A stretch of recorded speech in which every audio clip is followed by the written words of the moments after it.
Mpumbavu, wewe ni mzushi. Yaani, kama utanihukumu, basi nihukumu kwa haki, kwa sababu nina ushahidi. Mimi niko hivi, kama nitabadilisha msimamo wangu kuhusu mambo ya mwisho wa dunia, nataka ushahidi, kwa sababu sitabadilika kuhusu kujiandaa kwa tarumbeta mpaka nipate ushahidi. Na sasa nina ushahidi ambao unaweza kukaguliwa kwenye ofisi ya ushuru. Yaani, kuna ushahidi mwingi sana, na hata sijauweka wote kwenye wasilisho hili. Sasa Domitian, ukiona hii Kilatini sawa, Domitianus, halafu ukija hapa Nero, na hii iko kwenye Wikipedia kabisa, bure kabisa, neno ukague. Alizaliwa kama Lucius Domitius. Hata siwezi kutamka sehemu ya mwisho ya jina lake, sawa? Kwa hiyo kuna hii hali ya kuchanganya na kuchangamana hapa, sivyo? Hiyo ingeweza kuwa kosa kwenye tafsiri mbaya, sawa? Ambayo ingeongeza kasi tu kwa ushahidi mwingine wote ambao tayari upo, sivyo? Na jambo la kuvutia kutoka kwenye ushuhuda wa Irenaeus akiandika kabla ya mwaka 70 BC ni kwamba anazungumzia kuhusu hekalu lililokuwa limesimama pale kama vile hekalu lililoko Yerusalemu, lipo Yerusalemu lilijengwa, na anaendelea kuzungumzia hili. Hii inamfanya kuwa mtu wa wakati huo, sivyo? Yani kama vile yeye, yani hiki ndicho ninachosema jamani. Wanajaribu kuwavuta wa watu mbali na wanaweka tarehe kwa wa watu kama vile wako mbali sana na mambo yote hayo. Lakini kama vile ukijua kabisa kwamba ilikuwa wakati wa Nero na ukijua kwamba Irenaeus pia alikuwa hai wakati wa hekalu, sasa hii inaanza kuwa na maana kubwa sana, sawa? Kwa sababu wanajaribu kuficha mambo haya, kuvuta mambo haya mbali na kupotosha taarifa hizi ili upate mafundisho ya siku za usoni. Kwa sababu lazima uelewe, kama umeendelea kuwa nami hadi hapa kwenye video hii, sio tu kuhusu mtazamo. Sio kuhusu kama Luka ana mtazamo wa eskatolojia, mtazamo wa kutaka kujiandaa kwa ajili ya tarumbeta, au kuwa preteristi wa sehemu, vyovyote unavyotaka kuita. Kila mtu ana hizi lebo zote za ajabu, ni kichaa kabisa. Kutegemea uko wapi kwenye kile ninachopenda kuita kipimo kinachobadilika cha unabii wa nyakati za mwisho. Jambo ni kwamba ufalme wa milenia umefichwa.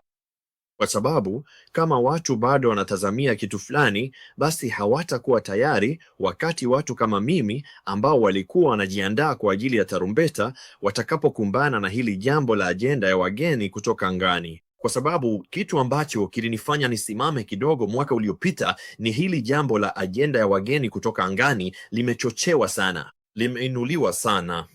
Mwanasinema mpya ya Steven Spielberg nadhani inakuja. Ni ipi tena? Jamani, kitu fulani deli ni siku ya kufunuliwa, au yani ni hii sinema kuhusu kufunuliwa. Inanichanganya kabisa, siwezi kukumbuka sasa hivi. Lakini hata hivyo kuna hii ajenda yote inasukumwa, kwa sababu kile kitakachotokea ni kwamba ufalme mpya, naamini katika siku za usoni ambazo ni fupi sana, utakapofunuliwa watajaribu kushambulia huu ufalme.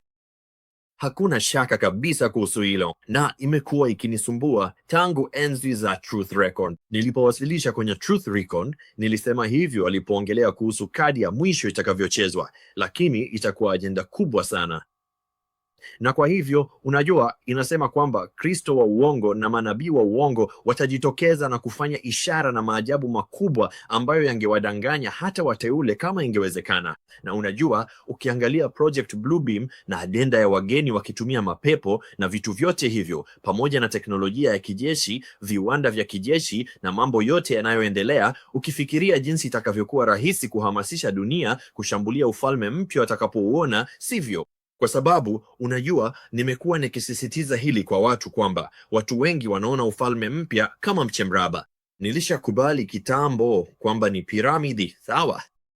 Na mimi na mke wangu nataka kweli kutoa shukrani kwa mke wangu sasa hivi, kwa sababu aliniunga mkono kwenye mabadiliko haya makubwa, maana tulikaa chini tukapitia maandiko pamoja, tukatazama haya mambo pamoja. Yani nilimwekea yote wazi na nikamwambia, dada, hebu tuongee vizuri kuhusu hili. Na kitu kilichonigusa sana ni usiku mwingine aliponifanya nichore hiki. Sichukui sifa kwa hili, sawa? Mke wangu alizungumza nami kwa muda mrefu kuhusu hili, na tulikuwa tunajadili hivi kwamba unajua, kama ungependa kushambulia ufalme wa mbinguni ungefanyaje hivyo, kwa sababu huwezi hata kuuona. Nikajiuliza, ngoja kidogo, hebu tufikirie hilo. Ukiweka mduara wa maili 24,000, na kumbuka bado najifunza kifaa hiki cha AI, tafadhali vumilieni, nitazoea na kuwa bora zaidi hivi karibuni. Lakini kama ukiwaza kuhusu hili, sawa, tulichukua uwanja tambarare chini ya kuba ya anga. Nilijaribu kutoa heshima na staha kwa uumbaji wa Baba, lakini najua jinsi inavyoweza kuwa ya ajabu, lakini tafadhali vumilieni nami. Lakini niliweka ile muundo yenye urefu wa maili 1,500 katikati ya dunia. Na pia niliuliza kama mtu akisimama mwisho ambapo hatuwezi kufika kwenye kuba ya anga kwa sababu utauawa na serikali za dunia, maana hawatakuruhusu ugundue kwamba uko kwenye mfumo uliofungwa pia. Na pia marafiki, hamwezi kwenda kwenye ncha ya kaskazini ambapo kambi ya watakatifu imeandikwa katika hagiografia nyingi za zamani, wakati wa kile mnachokiita kipindi cha Byzantium au enzi za kati, enzi za giza au chochote unachotaka kukiita. Walisema hapo ndipo kambi ya watakatifu ilikuwa. Je, hapo palikuwa kitovu cha serikali wakati huo? Inaeleweka. Kama muumba au masiha aliyeshuka duniani, ningetawala hapo. Ni kitovu cha dunia pale Rupes Nigra, kwenye lile jiwe jeusi katikati ya dunia, ambapo nina uhakika kabisa ufalme mpya utakaa moja kwa moja juu ya mahali pale ambapo palikuwa. Sawa basi. Unachotakiwa kuelewa ni kwamba nilipokuwa nazungumza na mke wangu kuhusu hili, nilimuuliza, na unajua, nikamwambia, basi namaanisha unaweza kuona hii. Halafu tulipofanya mahesabu kwa kutumia AI, wakasema hata ukizingatia milima, haijalishi unasimama wapi duniani, isipokuwa kama kuna mlima mkubwa kabisa mbele yako, unajua, ambapo huwezi kuona. Lakini ukienda juu kabisa ya mlima, ukapanda juu ya ule mlima mdogo uliosimama juu yake, hicho hautazuiwa, kwa sababu hata sasa hivi siwezi kuona nje ya nyumba yangu, lakini nikitoka nje ya nyumba naweza kuona, sivyo? Ona ninachomaanisha. Lakini kama unasimama kwenye uwanda wazi mahali popote duniani au katikati ya bahari, unapaswa kuwa na uwezo wa kuona kilele, kama sio sehemu kubwa ya piramidi. Na sehemu ya juu kabisa, mlima Everest, ambao bado sijaelewa kwa nini swala la maili halikurekebishwa. Lakini hii ni kama kilomita 8.48 kwa urefu, ambayo ni kama, nafikiri, maili 5, 6, 7, 5 au 6 juu. Ni ndefu sana sana. Hii ndio sehemu ya juu kabisa duniani, mlima Everest, sawa? Na ukiangalia jinsi mlima Everest ulivyo mdogo kabisa ukilinganisha na ile piramidi, ni mdogo sana kabisa. Na unaweza kuona kutoka sehemu yoyote duniani. Kwa hiyo watu watakapoona hii baadaye na ni kubwa hivyo, itawashangaza, kama kwenye filamu ya Oblivion ambapo kulikuwa na Tesseract, lakini ilikuwa piramid iliyogeuzwa chini juu ikizunguka dunia, na ilikuwa imeiba maji yake, kuua watu, kuharibu, nafikiri nusu ya mwezi uliharibiwa. Ilikuwa ikichaa kabisa. Filamu inaitwa Oblivion. Hiyo ndiyo kabisa, kama vile ninavyotarajia watafanya hivi karibuni. Nitaandaa video nzima kuhusu Oblivion, na jinsi tu ninavyofikiri, hiyo ndiyo itakuwa mfano wa karibu kabisa ninaweza kufikiria wa jinsi watakavyofanya, unajua, kufanya ulimwengu uamini kwamba unahitaji kushambulia ufalme mpya.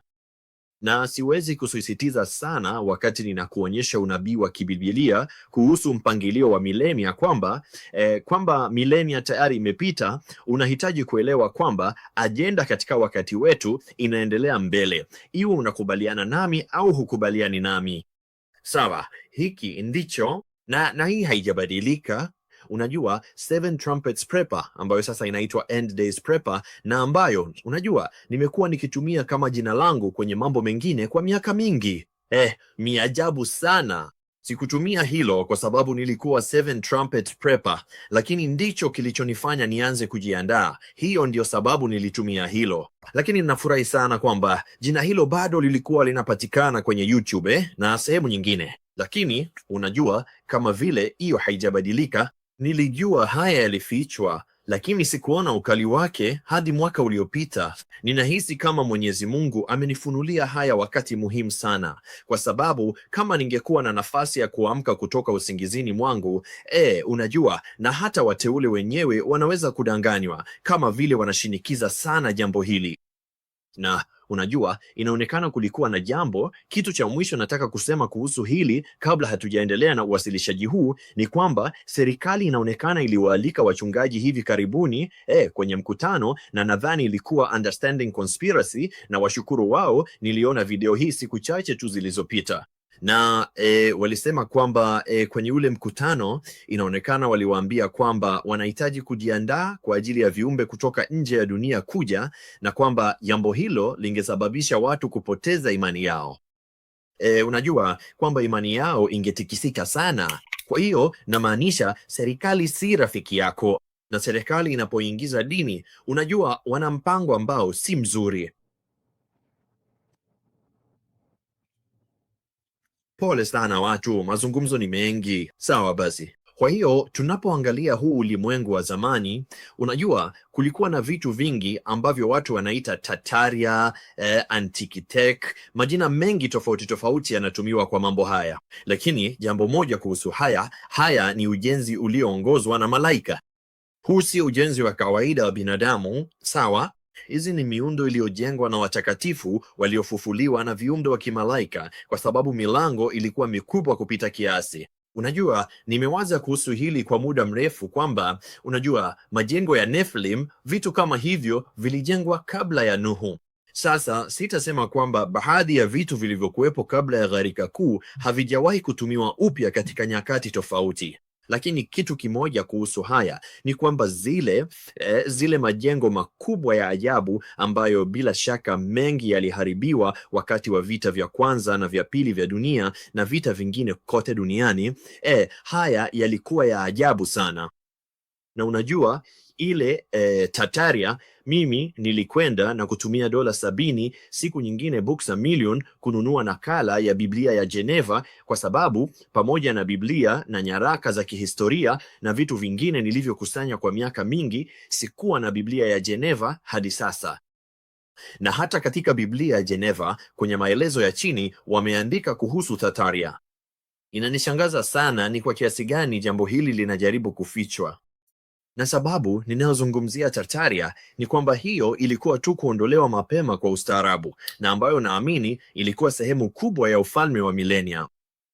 Jambo hili lina mantiki pia, kwa sababu unajua, kama vile serikali kuu ya utawala wa milenia ilikuwa kwenye ncha ya kaskazini, ambayo pia unajua ni ajabu kufikiria mambo mengi. Si ajabu kwamba kambi ya watakatifu ilikuwa pale, lakini ni ajabu kufikiria kuhusu, unajua, Santa Claus akiwa ncha ya kaskazini na mambo mengine yote haya. Unajua, kama vile tunapata wapi mambo haya yote? Unajua, kila kitu huwa kinageuzwa tu. Na hivyo basi ukiangalia pale, unajua ile sehemu kubwa ya ardhi pale, unajua, na bila shaka Amerika ya Kaskazini upande ule mwingine.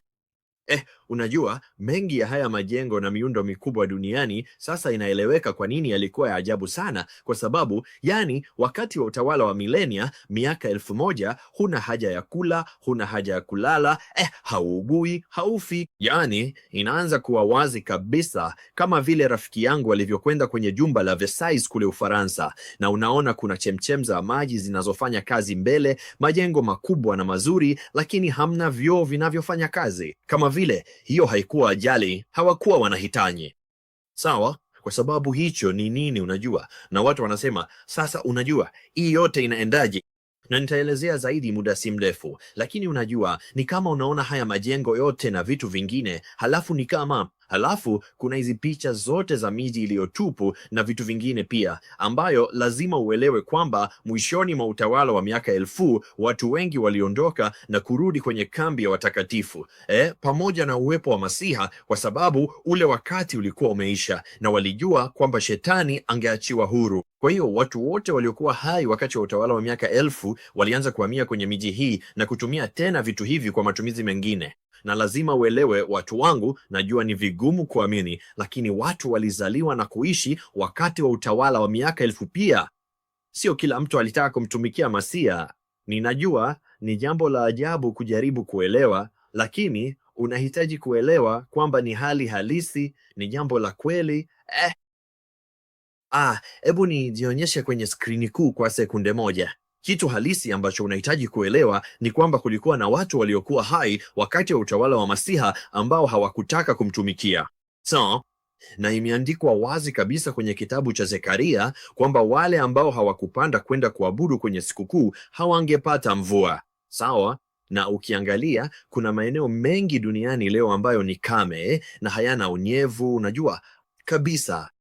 Na zaidi ya hayo, nilifanya utafiti wa hivi karibuni kuhusu hili pia, na nikachunguza kwamba ukihesabu sisi, maji na kila kitu kingine kilichopo duniani, ukichukua maeneo ya ardhi yanayopatikana duniani, 1/3 ya maeneo yenye majani mabichi ni kame duniani. Ni jangwa, yamechomeka 1/3 ya majani. Kwa hiyo 1/3 ya tarumbeta zilichoma kiasi hicho miaka mingi iliyopita. Mimi nashangaa kidogo na baadhi ya mambo ambayo sijachukua muda kuyachunguza, lakini sikuchukua huo muda kwa sababu mawazo yangu yalitegemea muda wa maandishi ya Yohana, ambayo yalipothibitishwa yaliweka kila kitu, vipande vingine vyote vya fumbo mahali pake. Sawa, sasa nataka kulileta hili. Ni kama vile mlima St. Helens ulilipuka miaka 5 kabla sijazaliwa. Baba yangu aliniambia hadithi kwamba ulitupa majivu hadi pwani ya mashariki ya Marekani na kwamba yalionekana kama theluji kwenye gari lake. Kwa hiyo huu ulikuwa ni mlima mmoja tu umefanya hivyo, sivyo?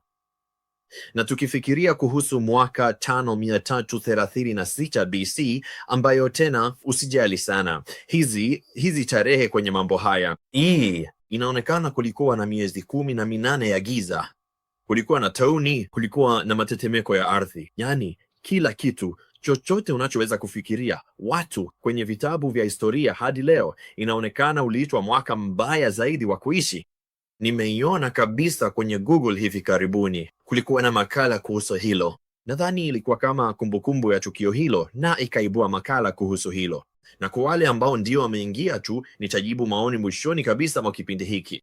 Sitaki hilo liwatoe kwenye mtiririko kwa wale wanaotazama tunavyoendelea sasa hivi. Nitahakikisha kabisa najibu maoni mwishoni kabisa. Tutakuwa na muda wa kujadili hayo. Kwa hiyo tafadhali endelea kuwepo. Lakini tunavyoendelea, kwa sababu tuko karibu 1/3 ya njia kwenye slide, dakika 46 zimepita. Basi nina hakika kabisa ninajaribu kuongeza juhudi.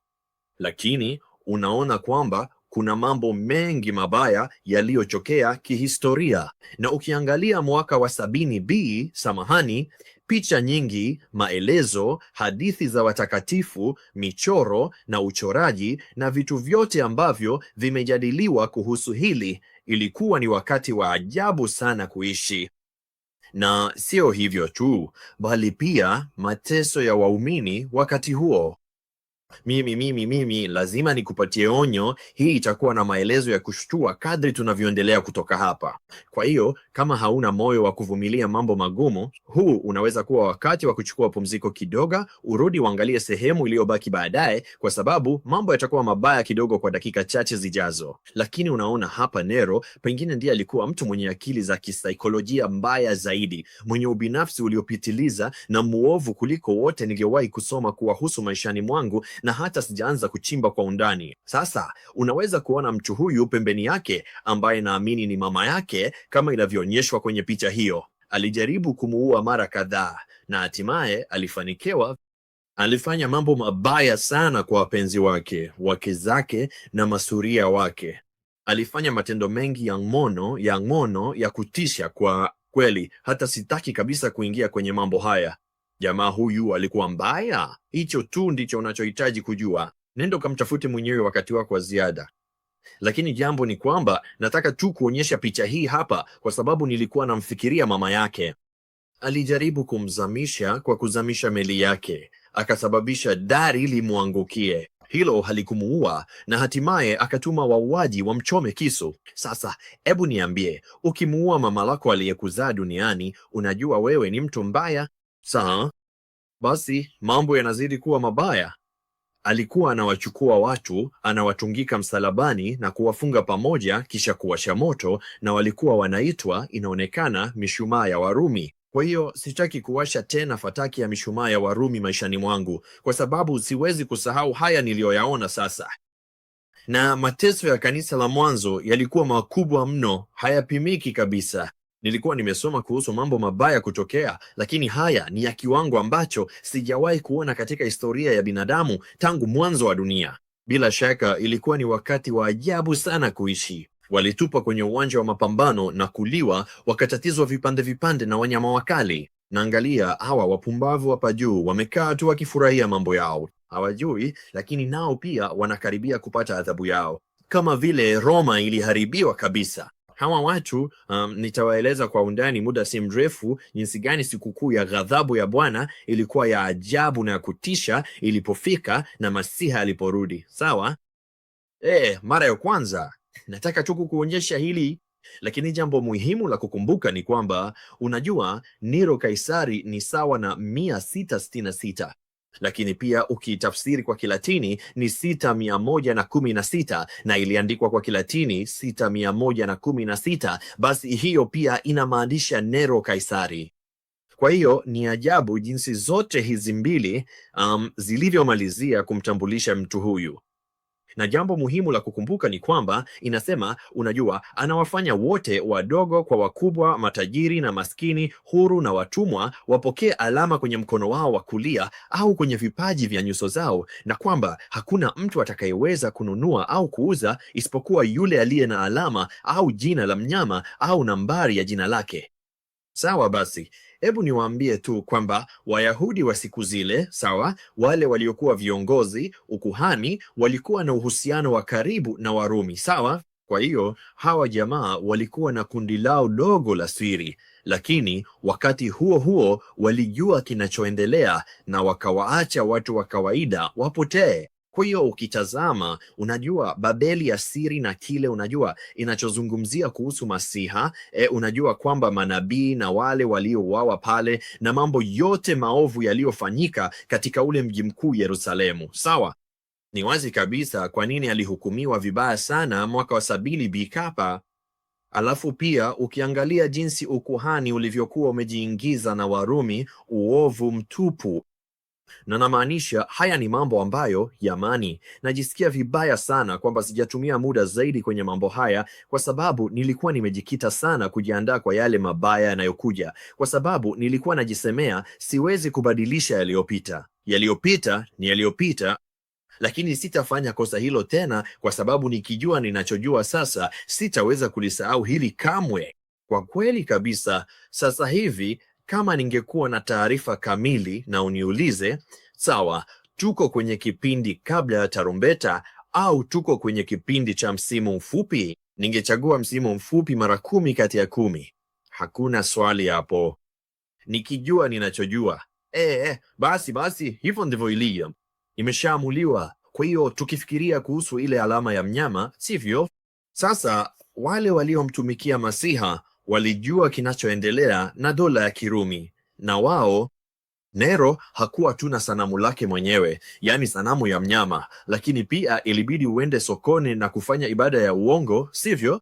Ilibidi uchukue kutoka kwenye sadaka iliyochomwa, na ilibidi uchukue, na unaona hawa watu, angalia jamaa mwenye mkono wa kulia, anachukua majivu na anayapaka kwenye paji la uso wa huyo mtu. Na hivyo ndivyo kila mtu aliyekuwa na alama alijua anaweza kununua na kuuza sokoni. Sasa hii ni historia ya kweli, hii sio Luka anabuni mambo, sawa? Na hivyo hawa watu wangekuwa wanachukua, na hapa unaiona, angalia, mwanamke aliyekulia anajipaka alama usoni, na unaona majivu mkononi mwake, unaona majivu kwenye paji la uso, sawa? Basi hapo ndiyo nivo. Na hili lilikuwa lazima lifanyike, la sivyo usingeweza kununua wala kuuza katika himaya. Sawa basi. Na kama hukupata taarifa, himaya ya Kirumi ndiyo ilikuwa dunia yote inayojulikana wakati huo. Sawa? Kwa hiyo tukisonga mbele, unajua tunazungumza kuhusu, unajua, siku ambayo aliye juu zaidi Yah atakuja kama mwizi usiku, ambapo mbingu zitapita kwa kishindo kikubwa na vitu vyote vitayeyuka kwa moto mkali. Dunia na kazi zote zilizomo zitateketezwa kwa moto. Sasa hebu nikuambie, Petro hakukosea hata kidogo, kwa sababu Ukiangalia naamini kuna mtu wa YouTube anaitwa Meltrix. Nilipaswa kutoa pendekezo kuhusu hilo. Lakini ukiangalia popote, Marekani, China, Amerika Kusini, Asia, kuna maeneo haya ambayo yamechomeka kabisa hadi kuwa majivu na yameharibiwa kabisa. Leo hii hakuna kitu kilichobaki. Vitu vyenyewe halisi viliungua, kama vile mwamba halisi uliyeyuka. Sawa, mimi nimekuwa shabiki mkubwa wa Indiana Jones kila wakati, na hata kule Petra kuna majengo yaliyeyuka. Kama ukienda kwenye nguzo na kwenye miamba, vimeyeyuka kabisa kama plastilini. Kama vile ninapowasha mashini ya kulehemu na kuanza kulehemu chuma, vinayeyuka kabisa, vinakuwa maji. Sawa, vimeyeyuka kabisa hadi havibaki kitu, na kwamba inazidi kuwa mbaya kila dakika inapopita. Ni kwamba hapa ukiangalia lile chukizo linalosababisha uharibifu, sivyo, ambalo tutalizungumzia kidogo. Ninarukaruka kila mahali, lakini ninajaribu tu kuunganisha vipande hivi vyote vya fumbo ili uweze kuvielewa pamoja. Ni kwamba unajua watu kile watakachofanya, na nimewahi kufanya hili. Nimewahi kupuuza kipindi kidogo ambapo nitasema sio ni hiki au kile, kwa hiyo unaona sina vipande vyote, hivyo nakipuuza. Watu huja kwenye kipindi hiki wakidai huwezi kupata lile chukizo la uharibifu. Nimechoka na hayo. Kumbuka, mambo mengi anayofanya shetani sasa ni nakala tu ya yaliyopita, kwa sababu yeye ni mwigizaji tu, anatufanyia kwa njia mpya. Sasa tunashughulika na tofauti, tuko kwenye uwanja wa vita tofauti sasa hivi, sawa, katika wakati wetu. Kwa hiyo ukitazama uharibifu wa Warumi mwaka 70 BC, wakati Tito alikuwa pale na askari wake wakaingia, sawa, kwenye ua wa hekalu, inaonekana waliweka bendera zao, wakafanya dhabihu. Waliingiza bendera halisi ya tai ndani ya mahali patakatifu, jambo ambalo ni chukizo kabisa, sawa. Na inawezekana, jambo ambalo siwezi kuthibitisha leo, lakini nikipata muda huenda nikaweza kupata rejeleo la kihistoria kuhusu hilo. Inaonekana hata waliweza kuchinja nguruwe pale ndani. Kwa hiyo walichoma mahali pale hadi chini, halafu vitu vilivyokuwa vitakatifu, kama unaona hii menora iliyo nyuma yangu, hebu fikiria hii menora, sawa, imeyeyuka, sawa, dhahabu safi, na imeyeyuka na ikaanguka kati ya matofali. Ile askari wa Kirumi walibomoa mahali pale tofali kwa tofali ili kutoa hiyo dhahabu. Kama nilivyosema awali, hawakuacha jiwe hata moja juu ya jingine, kama vile Masiha alivyoonya. Na hiyo ndiyo hasa unatakiwa kuelewa kama muktadha mzima wa mambo haya yote.